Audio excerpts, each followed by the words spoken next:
Hello friends, welcome to Tanvi సమ్మ వంటలు. నేను మీ లక్ష్మి. ఈరోజు మన కిచెన్లో స్ట్రీట్ స్టైల్ నీర్ చట్నీని ఎలా ప్రిపేర్ చేయాలో పర్ఫెక్ట్గా ఒరిజినల్ రెసిపీని చూపిస్తాను. ఒక్కసారి ఈ చట్నీ రుచి చూసారనుకోండి, ఇప్పటి నుంచి ఈ చట్నీ మీ ఫేవరెట్ చట్నీ అయిపోతుంది. అంత టేస్టీగా ఉంటుంది. ఈ నీర్ చట్నీ అన్ని రకాల టిఫిన్స్లోకి కూడా బెస్ట్ కాంబినేషన్.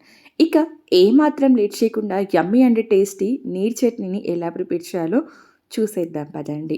ముందుగా నీర్ చట్నీని ప్రిపేర్ చేయడానికి స్టవ్ మీద కడాయి పెట్టి కొద్దిగా ఆయిల్ వేసి 1 కప్పు వరకు పల్లీలను తీసుకోండి. ఇక్కడ నేను తీసుకున్న పల్లీలు 150 గ్రామ్స్ వరకు ఉంటాయి. ఈ పల్లీలను మంట లో ఫ్లేమ్లో ఉంచి కాస్త రంగు మారే వరకు ఫ్రై చేసుకోవాలి. మంట హై ఫ్లేమ్లో పెట్టారనుకోండి, పప్పు లోపలి వరకు వేగదు. సో మంటని లో ఫ్లేమ్లో పెట్టి పల్లీలు కాస్త రంగు మారే వరకు ఫ్రై చేసుకోండి. పల్లీలు ఇలా కాస్త రంగు మారిన తర్వాత మనం ఏ కప్పుతో అయితే పల్లీలను తీసుకున్నామో అదే కప్పుతో 3/4 కప్పు పుట్నాలను యాడ్ చేసుకోండి. చాలా వరకు ఈ పుట్నాలను పప్పులు అని లేదా చట్నీ పప్పు అని కూడా పిలుస్తారు.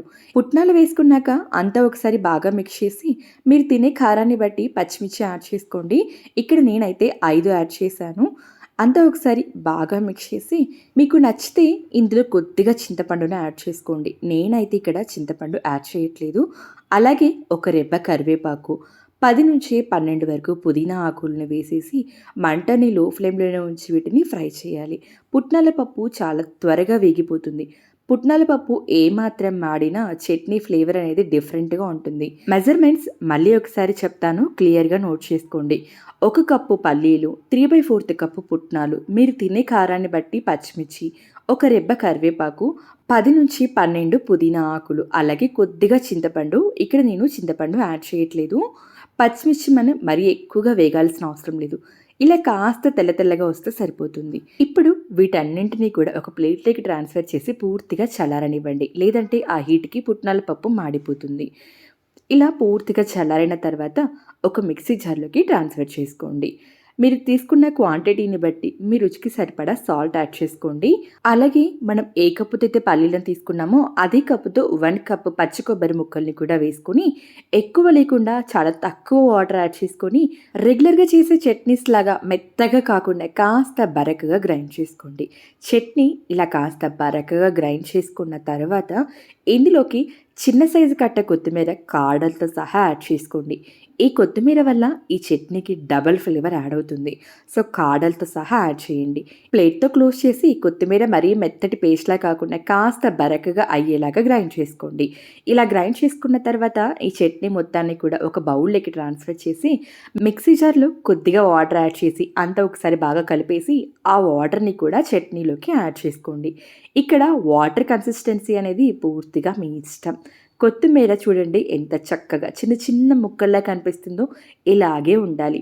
ఇప్పుడు అంతా ఒకసారి బాగా మిక్స్ చేసుకొని ఈ చట్నీకి తాలింపు పెట్టుకోవాలి. చూడండి, చట్నీ మరీ మెత్తటి పేస్ట్లా కాకుండా కాస్త బరకగా ఉంది. ఈ చట్నీ ఇలాగే ఉండాలి. ఇలా ఉంటేనే ఈ చట్నీ టేస్టీగా ఉంటుంది. చూడండి, కాస్త దగ్గరికి కూడా చూపిస్తాను. ఎంత బరకగా గ్రైండ్ చేసుకోవాలి మీరు చట్నీని. ఇప్పుడు తాలింపు కోసం స్టవ్ మీద కడాయి పెట్టి కొద్దిగా ఆయిల్ వేసి ఆయిల్ బాగా హీట్ ఎక్కిన తర్వాత ఆవాలు, కొద్దిగా జీలకర్ర, 1 టీ స్పూన్ పచ్చిశనగపప్పు, ఒక రెబ్బ కరివేపాకు, ఒక ఎండుమిరపకాయ కట్ చేసుకొని తాలింపును చిన్న మంట మీద వేపుకొని చట్నీలో యాడ్ చేసుకోండి. Street style neer chutney ready. ఈ చట్నీ అన్ని టిఫిన్స్లోకి కూడా అద్దరిపోతుంది కాంబినేషన్. తాలింపు వేసుకున్న తర్వాత అంతా ఒకసారి బాగా మిక్స్ చేసి మీకు నచ్చిన బ్రేక్ఫాస్ట్లోకి సర్వ్ చేసుకోండి. చూడండి, అక్కడక్కడ చిన్న చిన్న కొత్తిమీర ముక్కలతో కాస్త బరకగా ఉన్న ఈ చట్నీ ఏ బ్రేక్ఫాస్ట్లోకి సర్వ్ చేసినా తినేవాళ్ళు చట్నీ తింటున్నారా లేదా బ్రేక్ఫాస్ట్ తింటున్నారా తెలియనంత కన్ఫ్యూజన్లో పడిపోతారు. అంత టేస్టీగా ఉంటుంది ఈ చట్నీ. రెగ్యులర్గా ఒకే టైప్ ఆఫ్ చట్నీ కాకుండా ఈసారి ఇలా ట్రై చేయండి. మీరు ట్రై చేశాక మీకు ఎలా కుదిరిందో కమెంట్ సెక్షన్ ద్వారా తెలియచేయండి. ఈ చట్నీ రెసిపీ నచ్చితే లైక్ చేసి ఫ్రెండ్స్ అండ్ ఫ్యామిలీ మెంబర్స్కి షేర్ చేయండి. మరో మంచి రెసిపీతో మళ్ళీ కలుద్దాం. అంతవరకు బాయ్ మరి.